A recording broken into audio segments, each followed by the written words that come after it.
घ्राणमणोवम सुहगयाणं कुसमयविशासनं सासणं जिणाणं भवजिणाणम्। पिछली बार हमने आचार्य सिद्धसेन द्वारा रचित सन्मति सूत्र का एक विहंगावलोकन किया था।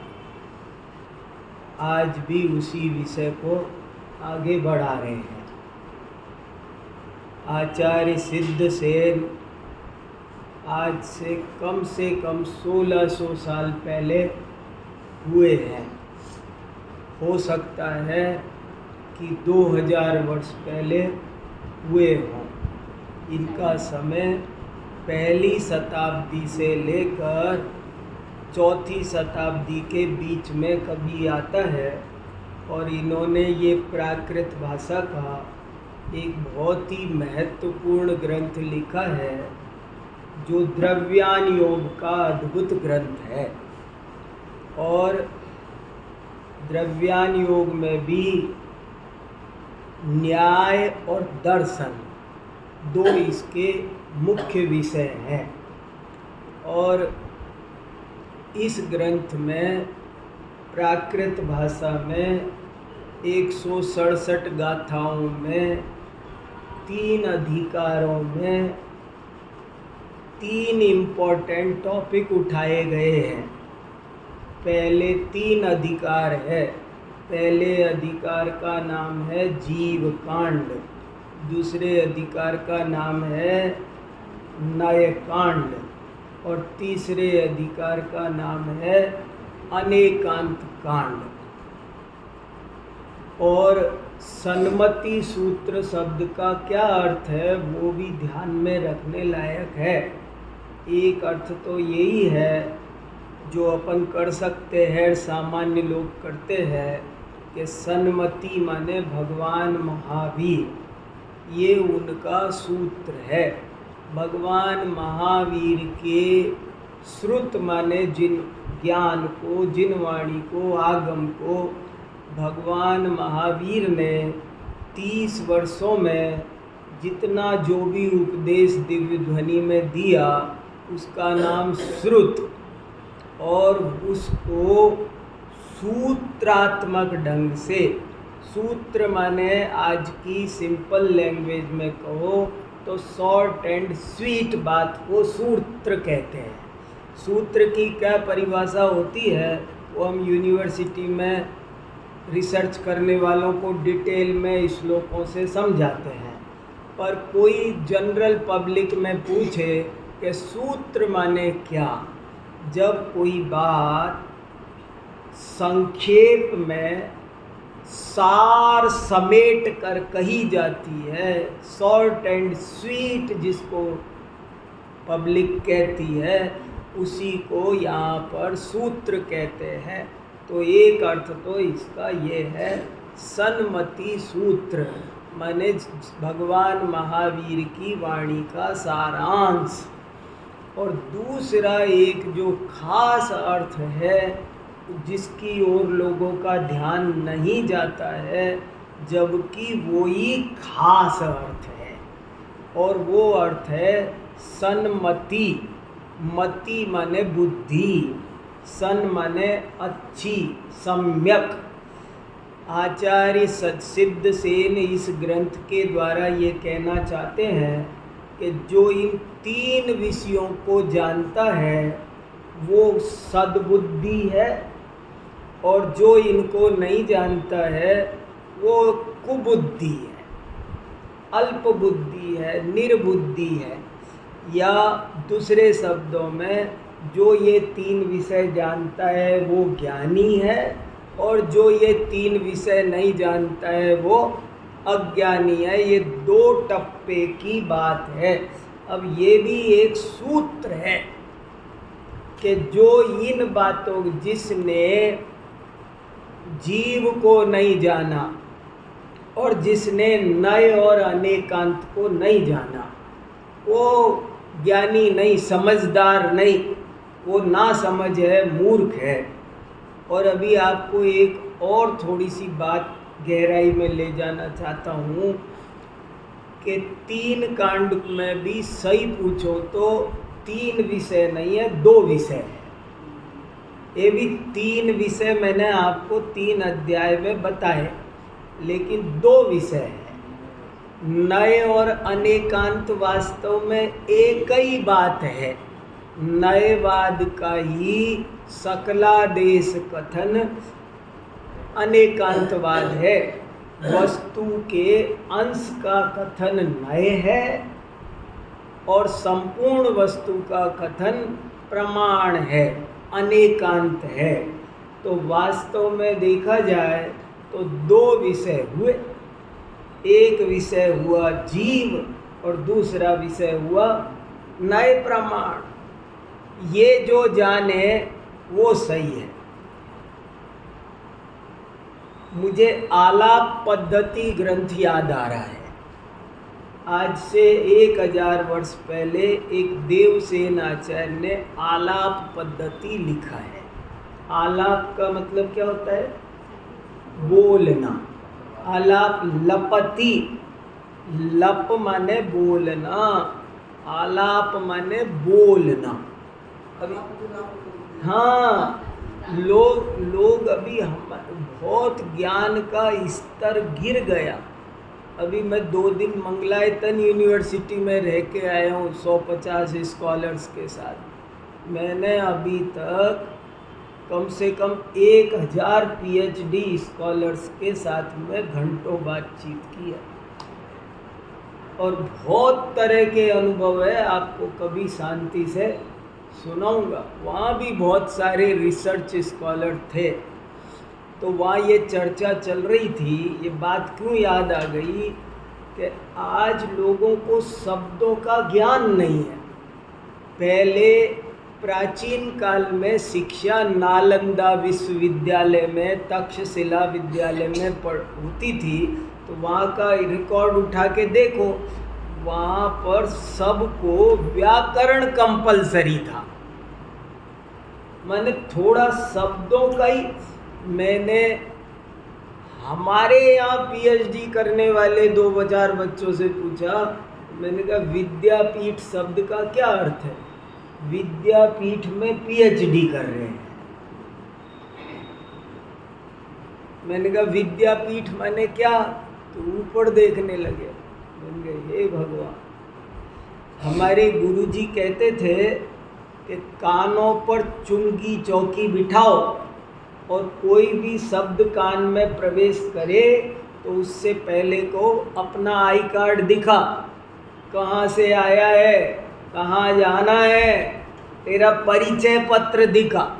एक भी हमारे गुरुजी ने बचपन में ये संस्कार डाले, हम पागल हो गए थे कि जो शब्द सुनना है, शब्द तो शब्द का मतलब समझो।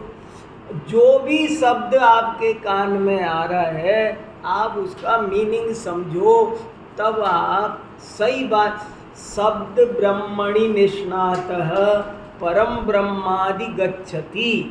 जो शब्द ब्रह्म को नहीं जानता है, शब्द है वो भी भगवान है, शब्द को नहीं जानता वो अर्थ को कैसे जानेगा? शब्दों की नौका पर ही अर्थ सफ़र करता है।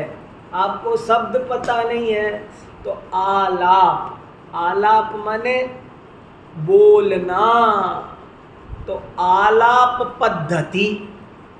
अब जरा अंदाज़ा लगाओ, आपसे कहा जाए आलाप पद्धति नाम का एक ग्रंथ है, तो उसमें क्या सिखाया होगा? बोलने का तरीका। आलाप पद्धति शब्द का क्या मतलब है? आलाप पद्धति शब्द का अर्थ है बोलने का की प्रक्रिया, बोलने की विधि। बोलने, ऐसा लगता है जैसे ये ग्रंथ एक वक्तृत्व कला सिखाता होगा, वक्तृत्व कला का कोई बहुत बढ़िया स्पीकर बनाता होगा हमको। लेकिन अंदर पढ़ते हो तो आपको ऐसा कुछ नहीं मिलता है। उसमें कुछ भी ऐसा नहीं है कि आप अच्छे स्पीकर कैसे बनो, ढंग के कपड़े पहनो, टाई लगाओ, माइक ऐसे लगाओ, नखरे ऐसे करो, वैसे करो, कोट ऐसे फेंकना उछाल के, ऐसे ऐसे कुछ कुछ संस्कृत में होता है।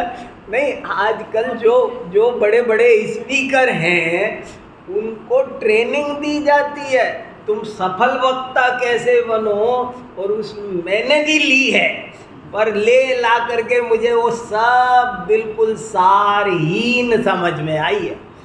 मैं गया हूँ कि सीखूँ तो सही, देखे अच्छे वक्ता कैसे बने, मगर मुझे उसमें कुछ दम नजर नहीं आई। सीखी सब है, लेकिन अब आपको बात बताना चाह रहा हूँ, वही बात आलाप पद्धति में आ गई। आलाप पद्धति भी सही पूछो तो बोलने की कला सिखाने का ही ग्रंथ है। वो आपको एक अच्छा वक्ता ही बनाता है, लेकिन अच्छा वक्ता कपड़ों से, माइक से, कान पे माइक लगाने से, घूमने कूदने फांदने से नहीं बनता है। अच्छा वक्ता वो बनता है, ऐसे उसमें भी दो ही विषय लिए हैं। आलाप पद्धति में दो टॉपिक हैं। नंबर 1 द्रव्य गुण पर्याय, और नंबर 2 प्रमाण में निक्षेप। छोटा सा ग्रंथ है और इतना सा टॉपिक है।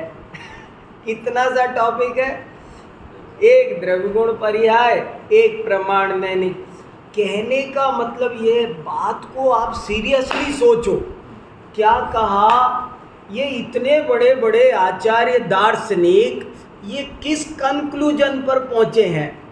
इन्होंने कहा, आलाप पद्धति का मैसेज बोल रहा हूँ मैं एक लाइन में, जिसे द्रव्य गुण पर्याय और प्रमाण में निक्षेप आते हैं वो ही सच्चा वक्ता है, और बाकी सब या तो मिथ्या वक्ता है या गूंगे हैं। जिसे द्रव्य गुण पर्याय नहीं आता है वो गूंगा है, गूंगा, या प्रलाप करता है, आलाप नहीं करता। अब आलाप का उल्टा सुनो। जो द्रव्य गुण पर्याय को नहीं जानता है और प्रमाण में निक्षेप को नहीं जानता है, वो आलाप नहीं करता, प्रलाप करता है। और जो इन दोनों चीज़ों को जानता है वो आलाप करता है। वाह रे वाह, क्या जिनवाणी की शैली है।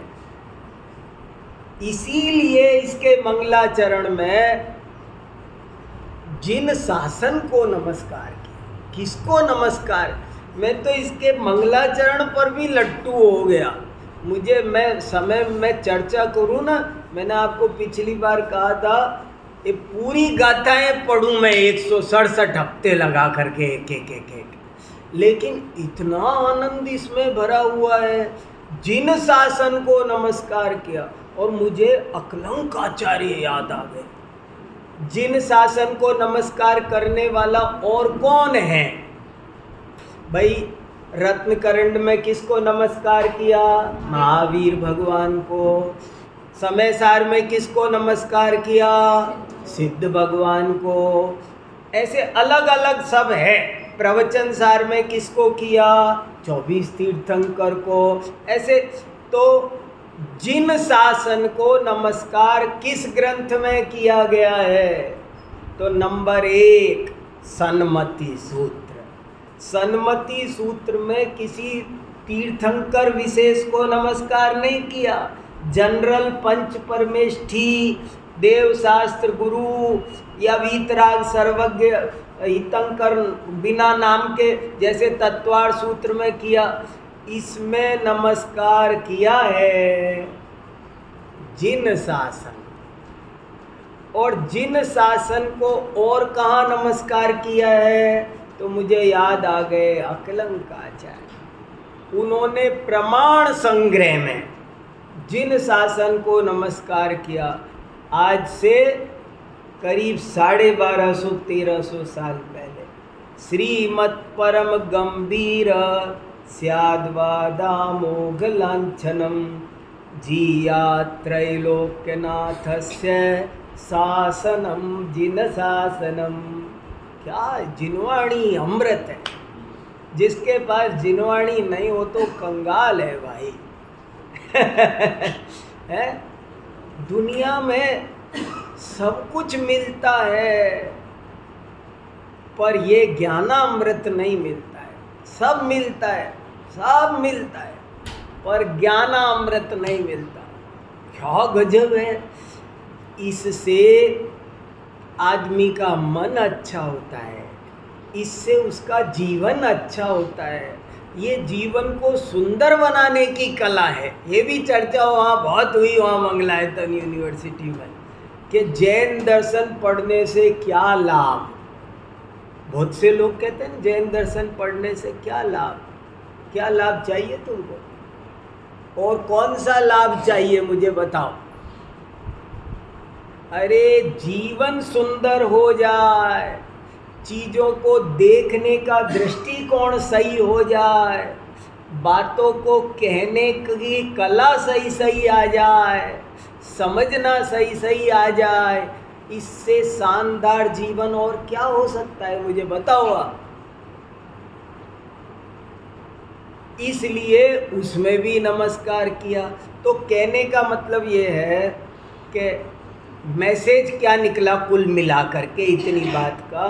मैसेज ये निकला कि हमको आपको सबको दो टॉपिक पर फोकस करना है। क्या मैसेज निकला इतनी 10 मिनट की चर्चा का, कि हमें दो चीज़ों पर फोकस करना है। एक द्रव्य गुण पर्याय, और द्रव्य गुण पर्याय में भी सन्मति सूत्र आचार्य ने 6 द्रव्यों का नाम भर लेके छोड़ दिया। एक लाइन में निपटा दिए 6 द्रव्य, और पूरे अधिकार का नाम वो चाहते तो ये भी द्रव्य अधिकार रख सकते थे, इसका नाम द्रव्य कांड रख सकते थे। लेकिन उन्होंने कहा मुझे तुम्हारा ध्यान भटकाना नहीं है, तुम्हारा ध्यान रहना चाहिए जीव पर। पुद्गल धर्म अधर्म आकाश काल भी जीव को समझने के लिए है, इसलिए उन्होंने अधिकार का नाम रख दिया जीव अधिकार, जीव कांड। अभी इन दो में भी कोई कॉम्बिनेशन है, दो के कॉम्बिनेशन का कुछ औचित्य है, बड़ा औचित्य है। एक उपाय तत्व है, एक उपेय तत्व है। पूरी जैन धर्म की तत्व मीमांसा 2 भागों में बटी हुई है। एक जिसको जानना है और दूसरा जिससे जानना है। समझ में आया? फिर बोल रहा हूँ, बहुत खासम खास है, 2 बात है। हाँ, एक तो सारी जिनवाणी 2 बात समझाती है। एक तो जिसको जानना है और एक जिससे जानना है। आपको दुकान पे से सामान खरीद के लाना है तो सामान लाना है एक तो, लेकिन वो सामान किससे आएगा, उन साधनों को भी पहचानना जरूरी है, नहीं तो फिर सामान की प्राप्ति में धोखा खाओगे। ऐसे ही यहाँ पर भी 2 चीज़ बताई। एक को कहते हैं उपाय तत्व और एक को कहते हैं उपेय तत्व। उपेय जीव है, उपेय, और प्रमाण नय अनेकांत स्यादवाद निक्षेप ये है उपाय। जिससे उपाय माने उपाय, जानने का उपाय। उपाय माने उपाय शॉर्ट फॉर्म है, आपको याद रहेगा। उपाय माने जानने का उपाय, और जिसको जानना है वो उपेय। तो जीव है उपेय, जीवादि तत्व है उपेय, और प्रमाण नय निक्षेप आदि है उपाय। ये सन्मति सूत्र 2 चीज़ों को बहुत सुंदर ढंग से समझाता है। बड़ी अच्छी अच्छी बातें बताता है और कहता है अगर दो तुम समझ लिए तो तुम सन्मति बन जाओगे, तुम्हारी बुद्धि बिल्कुल निर्मल हो जाएगी। अगर आपको आत्मा के बारे में नहीं आता है, अगर आपको जीव के बारे में नहीं आता है, सो दैट आप अजीव को भी नहीं जानते हो। जो जीव को नहीं जानता है, देखो समझना, अजीव क्या है?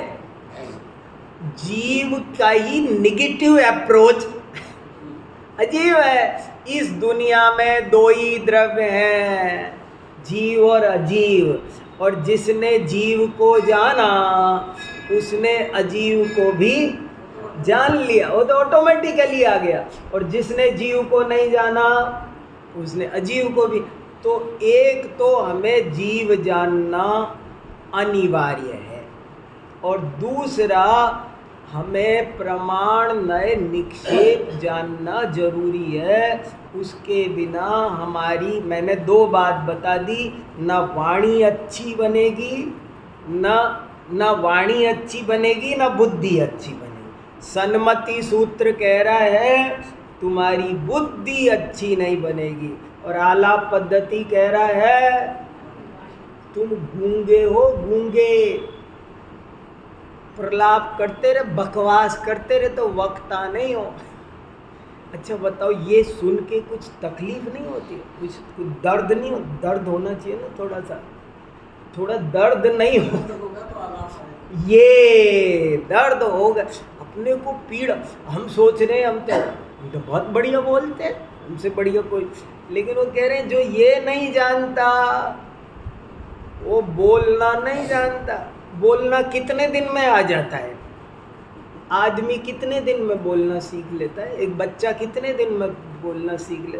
बोले साहब कुछ नहीं, 12-13 महीने का होने के बाद में ये 2-2 शब्द शुरू कर देता है। एक एक शब्द रोज बढ़ते जाते हैं, हवा, फूल, पापा, मम्मी, बढ़ते बढ़ते सब बोलने लग जाता है।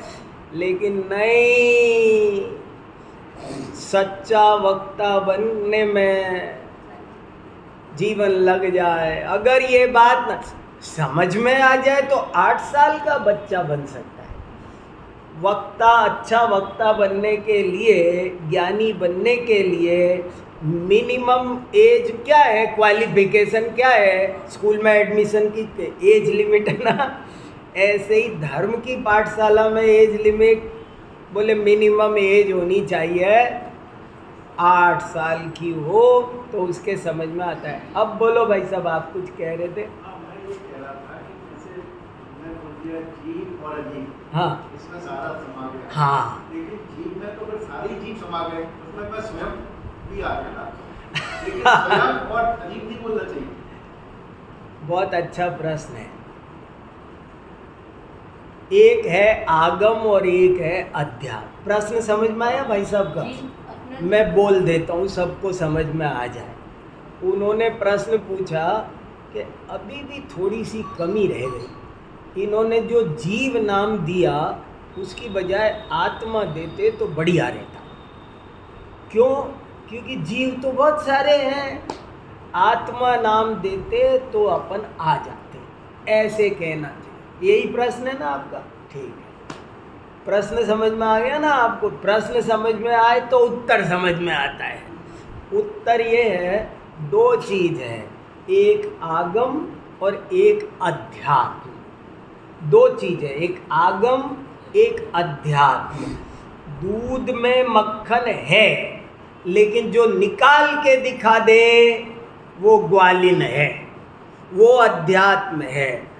आगम हमको दूध पिलाता है, अध्यात्म कहता है तुम्हारे बस का नहीं है, तो वो निकाल करके नवनीत परोसता है।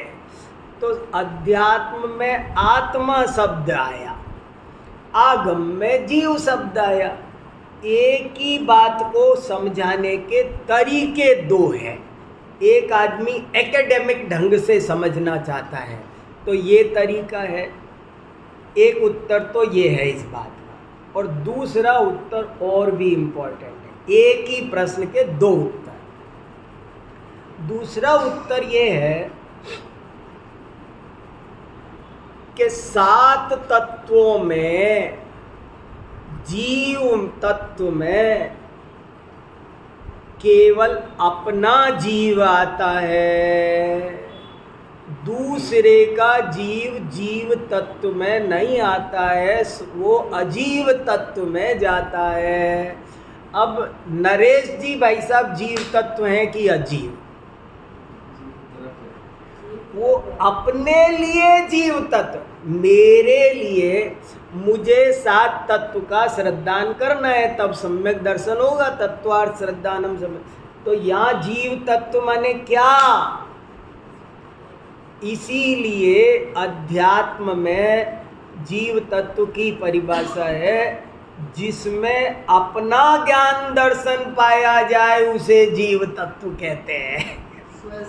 स्वसमय इसमें आया है दूसरी गाथा में, पिछली बार पढ़ा था हमने स्वसमय। तो एक ये भी खास बात है कि 7 कुछ कह रहे हैं आप भाभी जी? हाँ, आगम में इसीलिए जीव द्रव्य की चर्चा आई, अध्यात्म में इसलिए जीव तत्व की चर्चा आई। और जब जीव तत्व कहते हैं तो उसमें अपना जीव लेते हैं। इसीलिए मैं पहले बहुत कहता था ना कि 7 तत्व को 4 भागों में बांटो, स्व और पर, दुख और दुख का कारण, सुख और सुख का कारण, ये 4 है बस।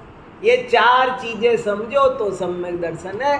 तो स्व और पर में आ गया ना, जीव तत्व माने स्व तत्व और अजीव तत्व माने पर तत्व, ऐसे 2 मुद्दे आ गए। तो इसलिए ये ग्रंथ 2 बातों को खासकर बताता है और बहुत डिटेल है। वैसे तो मैं वहाँ जो लाडनू कार्यशाला में गया ना, वहाँ तो बहुत डिटेल से इतनी चर्चा हुई कि जो आदमी नयों को समझ लेगा, नए माने अपेक्षा, संसार का हर कथन एक अपेक्षा से किया जाता है, एक भी कथन बिना अपेक्षा का नहीं होता है। देखो, सापेक्षता का सिद्धांत निकाला किसने? आइंस्टीन ने। सापेक्षता का सिद्धांत, थ्योरी ऑफ रिलेटिविटी, वो उसका क्लू यहाँ से मिल रहा है। बहुत सारी चीज़ें वैज्ञानिक आविष्कारों में ऐसी हैं जिनके क्लू जैन दर्शन में है। गुरुत्वाकर्षण निकाला न्यूटन ने, कहाँ से आया वो गुरुत्वाकर्षण? राजवार्तिक में गुरुत्वाकर्षण की साफ साफ चर्चा आई है, 4थे अध्याय के 42 नंबर के सूत्र की टीका में, और उदाहरण भी वही दे रखा है फल का। हम जैन दर्शन देखो, जैन दर्शन का जो ह्रास आज के ज़माने में हुआ है ना, अब जैसे उसका प्रभाव कम हो रहा है, आज से 100 साल पहले भी उतना नहीं था। अब तो डे बाई डे जैन दर्शन का प्रभाव कमज़ोर होता चला। आज से 60-70 वर्ष पहले तक भी जब आज़ादी मिली, तब तक हमारे देश में जैनों का बहुत व्यापक प्रभाव। सोचो आप, पार्लियामेंट में 400 मेंबर में से 55 मेंबर जैन थे, और पार्लियामेंट का नाम संसद रखा, सो जैन शब्द है। संसद माने समोसरण, वो समंत भद्राचार्य ने लिखा है। समोसरण को संसद क्यों कहा? कि वहाँ शेर और गाय, चूहा और बिल्ली, सांप और नेवला दोनों प्रेम से बैठेंगे। तो ये संसद इसलिए होनी चाहिए क्योंकि यहाँ पक्ष और विपक्ष दोनों साथ साथ बैठकर प्रेम भाव से देश के विकास में सहयोग करें, इसलिए नाम रखा संसद। ये जैन प्रभाव था। और अभी भी आप देख लो कितना भारी वहाँ, आज भी नए पार्लियामेंट तक में भी खुद बोले थे ना मोदी जी विज्ञान भवन के कार्यक्रम में, वो सब चित्र दिखाए थे, क्लिप आई थी, आप देखो। तो जैनों का दबदबा अभी क्षीण हो रहा है। लेकिन उस समय जगदीश चंद्र बसु ने जो पेड़ों को जीव सिद्ध किया, कहाँ से किया? ठोक बजा के उन्होंने वर्ल्ड साइंस कॉन्फ्रेंस में बोला था कि मुझे ये क्लू जैन ग्रंथों में से मिला था। एक अभी आर्टिकल आया था हार्वर्ड यूनिवर्सिटी के इसमें, हाँ, हाँ। कि जैन्स के 5 सिद्धांत अगर आप मान लो, हाँ, तो सारे आपके प्रॉब्लम्स, हाँ, हाँ, हाँ, तो उन 5 सिद्धांतों में उन्होंने बताया था, एक तो क्षमावनी के लिए, हाँ, एक ए से शुरू करते, बहुत बड़ी बात है ये सब। फिर दूसरा अहिंसा, हाँ, अनेकांत, आहारचर्या हाँ। और अपरिग्रह, बताओ। है। ये 5 गुण तो पूरे कहीं लड़ाई झगड़े कुछ भी नहीं होंगे। बहुत पूरा विश्व एक दुनिया स्वर्ग बन जाए। ये मेरे पास जैन फिलॉसफी को, जो मंगलायतन यूनिवर्सिटी में सेमिनार था ना अभी कल और परसों, 2 दिन में रह के आया हूँ, कल शाम को ही लौट, तो उसमें उसका टॉपिक ही ये था, विश्व शांति में जैन सिद्धांतों की भूमिका। अब बताओ कि नहीं, स्वास्थ्य रक्षा करने के में जैन सिद्धांत कितना कंट्रीब्यूशन देते हैं बताओ आप कोई भी बताओ, बिना किसी विवाद के बताओ। हेल्थ को बनाने में, हेल्थ को संभालने में जैन थ्योरी का कुछ कंट्रीब्यूशन है कि नहीं है, मुझे बताओ। एक ही बात ले लो, एक ही बात ले लो आप। अगर रात्रि भोजन, मैं कहूँ और सब छोड़ो, हम तो जरा सी चीज पर ध्यान देते हैं कि इतने दिन का आटा खाना, इतने, आप उतना मैं कहता एक थ्योरी पकड़ लो, रात्रि भोजन का। मैं ऐसे क्या कहा करता हूँ कभी कभी कि मुझे थोड़ा 6 महीने का समय दे दो और भारत के 140 करोड़ लोग मेरा सहयोग कर दो, 6 महीने सब लोग रात्रि भोजन छोड़ दो। मैं आपको उसका आपको रिसर्च करके बता रहा हूँ। जब लॉकडाउन लगेगा ना तब दुनिया को समझ में आता है। दुनिया वैसे नहीं रुक सकती। दुनिया को वैसे कहते थे ना, रुक जाओ, नो, कैसे रुक सकते हैं। जब लॉकडाउन लग गया तब सब रुक जाते हैं। जब डॉक्टर बेड पे पटक देगा ना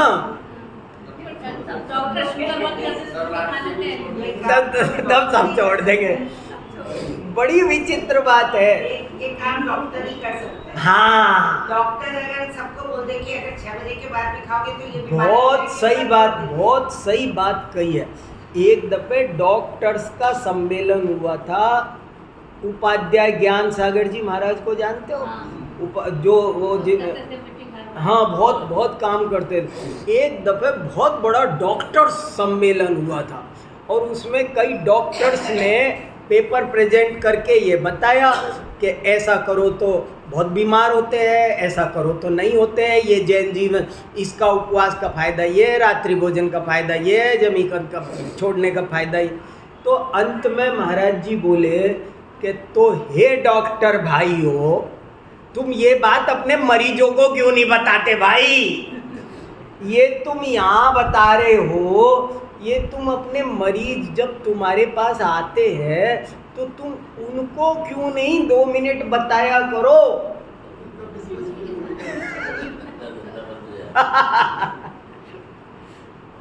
तो थोड़ी सी सोच बदलने की जरूरत है। खैर, जिन शासन, चर्चा चल रही थी, जिन शासन कैसा है।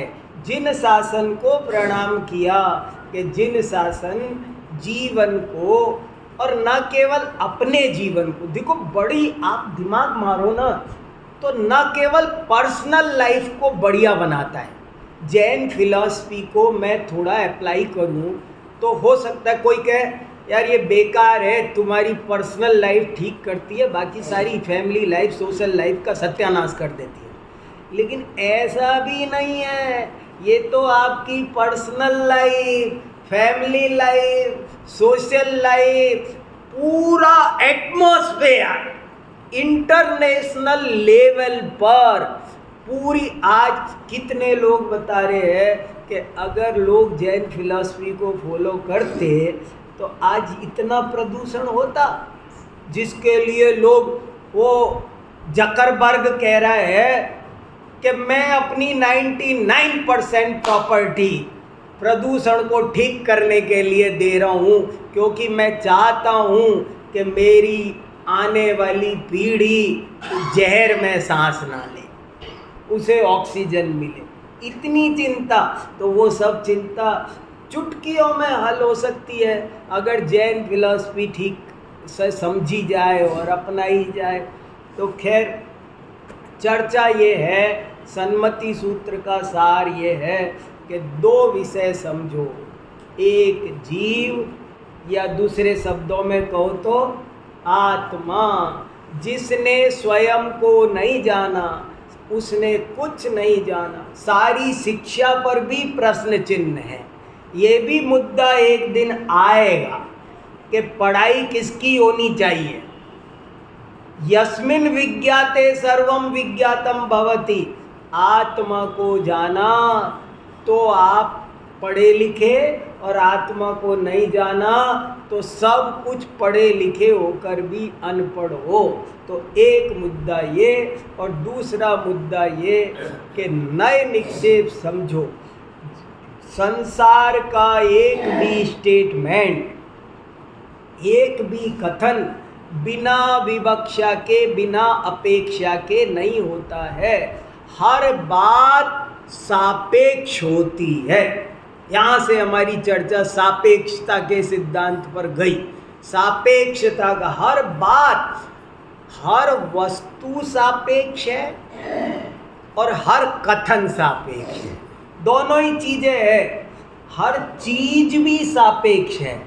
मैं छोटा हूँ कि बड़ा, मैं ज्ञानी हूँ कि अज्ञानी, मैं सुखी हूँ कि दुखी, मैं धनवान हूँ कि निर्धन। क्या उत्तर है इसका? उत्तर क्या है? Theory of relativity. संवेद शिखर दूर है कि पास, पूर्व में है कि पश्चिम में, उत्तर में है कि दक्षिण में, ऊंचा है कि नीचा। संवेद शिखर ऊंचा है कि नीचा?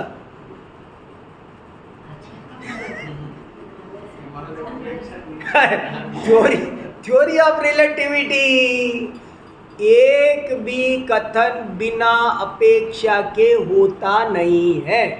भले हम हर बार अपेक्षा लगा लगा के बोलते नहीं हैं, खोलते नहीं हैं, ये अंडरस्टूड होती है, सब समझते हैं।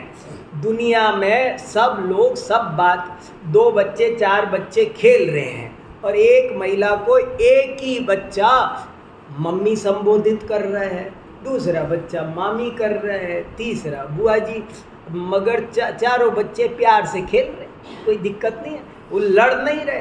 क्यों? उनको पता है कि जिसे ये मम्मी कह रहा है वो इसकी अपेक्षा मम्मी है, लेकिन मेरी अपेक्षा वो मामी है, और मेरी अपेक्षा बुआ है, मेरी अपेक्षा चाची है, मेरी अपेक्षा ताई है। ये बात उनको पता है ना, तो आनंद से खेल रहे। जहाँ अपेक्षा, वो उसमें आ गए ना जीव में। इसका जो दूसरा अधिकार है जीव कांड, उसमें पहले ये बताया कि इस लोक में 6 द्रव्य है, फिर जीव का स्वरूप ज़्यादा हाईलाइट करके बताया। तो जीव में भी कैसे समझाया कि उसमें क्या क्या गुण है। उपयोग गुण की चर्चा की थी ना पिछली बार, दर्शन गुण, दर्शनोपयोग, ज्ञानोपयोग, वो सब चर्चा इसमें आई है, इसलिए द्रव्य गुण पर्याय आ गया। तो दूसरा अधिकार द्रव्य गुण पर्याय का हो गया, और पहला और तीसरा अधिकार नए और अनेकांत का हो गया। सो भी वास्तव में एक ही बात। ये सब बातें असल में क्या हो गया, जैनों का ज्ञान कमज़ोर हो गया। अब उनसे कोई कुछ पूछे ना तो वो उत्तर नहीं दे सकते, ऐसी दिक्कत आ रही है। कोई पूछे ना, तुम्हारे महाराज नग्न क्यों रहते हैं, वो हमारे यहाँ ऐसे ही होता है, हमारे यहाँ हमारे ऐसे, तुम्हारे महाराज जी ऐसे रहते हैं ना, हमारे महाराज जी ऐसे ही रहते हैं। ये तुम समझा नहीं पा रहे हो, तुम्हारे महाराज जी केस लॉन्च क्यों, वो है ना, हमारे यहाँ यही पैटर्न है, हमारे यहाँ। अरे भाई यही क्या पैटर्न है, तुम्हारी समझ में कुछ आ रहा है कि नहीं आ रहा है, तुम उस चीज़ को मैं तो कह रहा हूँ, मुझे सिर्फ ये पूछना है तुम्हारी समझ में आ रहा है कि नहीं। तो तुम्हारी समझ में आएगा तो तुम दूसरे को भी समझा दोगे, और तुम्हारी समझ में नहीं आया तो तुम नहीं समझा पाओगे। और नए ज्ञान कितना जरूरी है, इसके लिए हमारे आचार्यों ने अलग से 20 ग्रंथ लिखे हैं, नए चक्र लिखे हैं। और नए चक्र में तो ऐसा लिखा, सब शास्त्रों को समझने की कुंजी मैं नए चक्र लिख रहा हूँ। यहाँ से शुरू किया उन्होंने, क्या सब शास्त्रों को कैसे समझना, नहीं तो आप तो फंसे ही रह जाओगे, हर जगह फंसे रह जाओगे। आपको कोई भी बात जिनवाणी की पढ़ोगे तो उसका सही मीनिंग नए के बिना, अपेक्षा के बिना समझ में नहीं आया। मैं हजारों उदाहरण दे सकता हूँ, मैं तो अपने को रोक रहा हूँ। मैं बहुत कहता रहता हूँ ना, जैसे अभिषेक करना चाहिए कि नहीं, क्योंकि ये भी कोई प्रश्न है, करना ही चाहिए 100%, नो डाउट, ऑब्वियसली। महाराज जी को आहार देना चाहिए कि नहीं, ऑब्वियसली देना ही चाहिए, ये कोई क्वेश्चन है, देना ही चाहिए। लेकिन मैं पूछता हूँ, अगर आज महाराज जी का उपवास हो तो, हमारे मंदिर में महाराज जी आए हैं और आहार देना चाहिए ना, आज उनका उपवास है। नहीं महाराज जी, मैं तो रोज़ आहार देने का मेरा नियम है, तो मुझे आहार देना है, और मैं अशुद्ध हूँ तो, सूतक लगा हो तो, आहार जल अशुद्ध हो तो, और मैं भोजन भी शुद्ध, मैं भी शुद्ध, लेकिन कदाचित कोई वजह से वो अशुद्ध हो गया, तो अब देना चाहिए कि रुक जाना, जो हट जाना चाहिए। मान लो मैं आहार देते समय अशुद्ध हो गया, तो अब देते रहना चाहिए कि बाहर निकल जाना चाहिए तुरंत। मैंने जिन बातों को हम सिंपल समझ रहे हैं ना, अभिषेक करना चाहिए, ये सब ठीक है। लेकिन अगर मैं मुनि बन गया तो, जैसे मान लो DK जैन साहब ने एक नियम लिया कि मैं आजीवन नित्य अभिषेक करूँगा, और अब इनकी मुनि दीक्षा हो गई, अब इनको अभिषेक करना चाहिए। क्यों रोज नियम लिया, रोज अभिषेक करना, किसी महाराज को अभिषेक करना चाहिए। तो जब कोई बात कही जाती है तो उसका एक कॉन्टेक्स्ट होता है, और वो अपने कॉन्टेक्स्ट में ही ठीक होती है, वो हर तरह से ठीक नहीं होती है। ये यहाँ का है। देखो 2-3 आपको गाथा नए ज्ञान की सुनाता हूँ, क्या लिखा देखो। यदि इच्छे उत्तरिदुम अर्णाण महोदहिम सुलीलाए ताणादुम कुणहमयिम नयचक्के दुणयतिमिर्मत्तंडे। यदि तुम अज्ञान सागर को लीला मात्र में पार करना चाहते हो तो नए चक्र में बुद्धि लगाओ, यही दुर्नय रूपी अंधकार को नष्ट करने के लिए सूर्य है। आप अज्ञान अंधकार नए के बिना नहीं जाता। और देखो क्या लिखा, लवणम वैणम भणियम नय चक्कम सयल सत्थ शुद्धकरम सम्मावियसुअमिच्छा जीवाणम सुनयमग्गरही दानम। के सब शास्त्रों की शुद्धि करने वाली कोई चीज है तो वो नय है।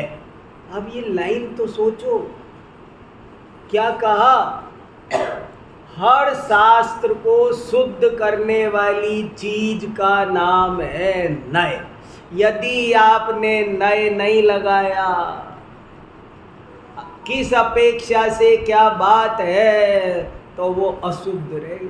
अपन चीजें शुद्ध करते हैं ना, शरीर शुद्ध करते, कपड़े शुद्ध करते, हर वाक्य को भी शुद्ध करना जरूरी है। हर वाक्य शुद्ध करके सेवन करो, अशुद्ध सेवन मत करना। जैसे सेव फल धो के खाना चाहिए कि ऐसे ही खा ले, फलों को सब्जियों को धो के खाना चाहिए, ऐसे ही खा लेना चाहिए। ऐसे ही जिनवाणी के हर वाक्य को धो के खाना चाहिए। कैसे धुलेगा वो?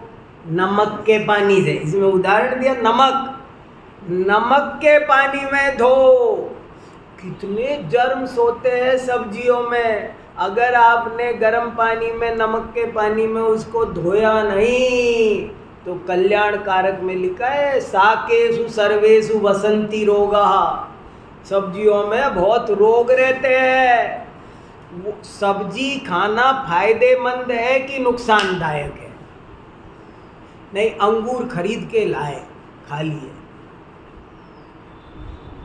मारे जाओगे। उनको अच्छे से धो, वो अंगूर ही मौत का कारण बन जाएगा, वही मौत का कारण बन जाएगा। और धो के खाया तो लाभ पहुंचाएगा। जिनवाणी के हर कथन को भी नमक के पानी में अच्छी तरह 2 बार 3 बार, ये निश्चय न है, व्यवहार न, द्रव्यार्थिक न, पर्यायार्थिक, नैगम, संग्रह, उसे उसकी विवक्षा समझ करके सेवन करो। वही दवाई, हर औषध विष होती है, हर दवाई जहर होती है। सारी दवाइयाँ जहर है। बीपी हाई की दवाई है एक, उससे लो प्रेशर किसी का हो देते हैं तो वो हाई हो जाता है, लेकिन उसी दवाई को हाई बीपी वाला खा ले तो वो तो दवाई थी ना, मारा जाएगा, वही जहर हो जाएगी।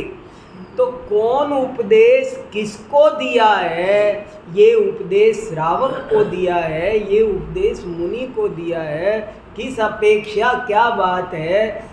नहीं समझोगे तो सत्यानाश हो जाएगा। देखो, जेणय दिट्ठि विहीणा ताणन वत्थु सहाव लद्दी वत्तु सहाव विहूणा सम्मा दिट्ठि कहम हुंती। जो जिनके पास नए दृष्टि नहीं है, वे वस्तु स्वभाव को नहीं जानते और इसलिए वे सम्यक दृष्टि हो ही नहीं सकते। और एक और सुना के आज की बात पूरी करते हैं। अभी बहुत इम्पोर्टेंट बातें कई रह गई, लेकिन भैया भगवती दास जी ने जैन की परिभाषा दी है। जैन की परिभाषा तो आपने बहुत सुनी होगी, बहुत सभाओं में। जैनी कौन है? तो कोई आपको समझाता है जो छान के पानी पिएगा और दिन से खाना खाएगा, वो जैनी कहलाए। कभी और कहीं आपने सुना होगा, आजकल चलता है जे फॉर ये, ए फॉर ये, आई फॉर ये, एन फॉर ये। जैन की बहुत परिभाषाएं चलती है। जरा भगवती दास ने जैन की परिभाषा क्या दी? आज से 400 साल पहले, पौने 400 साल पहले वो लिख रहे हैं, जैनी जाने जैन ने, जिन जिन जानी जैन, जे जे जैनी जैन जन, जाने निज निज नैन। जैन किसे कहना? जो नयों को जानता है वही जैन है, और जो नयों को नहीं जानता वो जैन नहीं है। तो अपन को नयों को अच्छे से समझना है। अब आपको कुछ कहना है? समय हो गया, कुछ बात और बची है। सो पिछले 50 साल में वो जनरेशन में, हाँ, तो लोग पेरेंट्स बने हुए पेरेंट्स, हाँ, तो बच्चे आज के बहुत तेज हैं, हाँ, और ये जवाब नहीं दे पाते। जवाब नहीं दे पा रहे, इसलिए हमारी समाज के, देखो समाज का लेवल उठाओ। मैं आप सबसे रिक्वेस्ट कर रहा हूँ, नहीं तो बहुत बड़ा पाप लगता है। मैंने एक लेख लिखा है कि जैन समाज कार्यक्रम करके बहुत से लोग समझ रहे हैं हम पुण्य बांध रहे हैं, लेकिन वो पाप बांध रहे होते हैं। बहुत बार ऐसा होता है कि इससे बढ़िया तुम करते नहीं, 10 कार्यक्रम की बजाय 5 करो, पर कार्यक्रम करो सही से, अच्छे से। जैन धर्म वैसे तो संसार का सबसे ऊंचा, सबसे बढ़िया धर्म, कार्यक्रम सबसे घटिया। हमारी हर क्रिया प्रभावना का कारण बननी चाहिए, स्तर उठाओ। और ये जो आपने सही कहा DK जैन साहब ने कि ये जो नई पीढ़ी आ रही है ना, वो मूर्ख नहीं है। नई पीढ़ी की आलोचना करना आसान है, लेकिन ये नई पीढ़ी बहुत स्मार्ट है, समझदार है। वो अंधभक्त नहीं है, उसके पास में साइंटिफिक अप्रोच है। और अगर आप ये नए बच्चों की, यंग जनरेशन की बुराई करने वाले बहुत मिलते हैं, लेकिन उनको सेटिस्फाई करना, उनके प्रश्नों के उत्तर देना, वो हमारे पास में प्रोग्राम चलते हैं शंका समाधान, हाँ, हाँ, लेकिन जो शंका समाधान और जिज्ञासा समाधान को हाँ, चलते हैं 2 घंटे में जाते हैं। हाँ, अब हम लोग रोज बैठ जाते हैं टीवी के आगे, हाँ, प्रश्न आते हैं शांति धारा और अभिषेक, इसके अलावा कोई प्रश्न ही नहीं आते। मतलब मैं रोज बैठती हूँ और मैं सोचती हूँ कि नहीं, तत्व चर्चा, मूल मुद्दों की चर्चा, मूल मुद्दों का समाधान बहुत से जरूरी। जुड़े हुए, अभिषेक से जुड़े हुए प्रश्न और मूर्तियों से प्रश्न, इसके अलावा नए प्रश्न ही नहीं आते। मतलब प्रश्न करते हैं।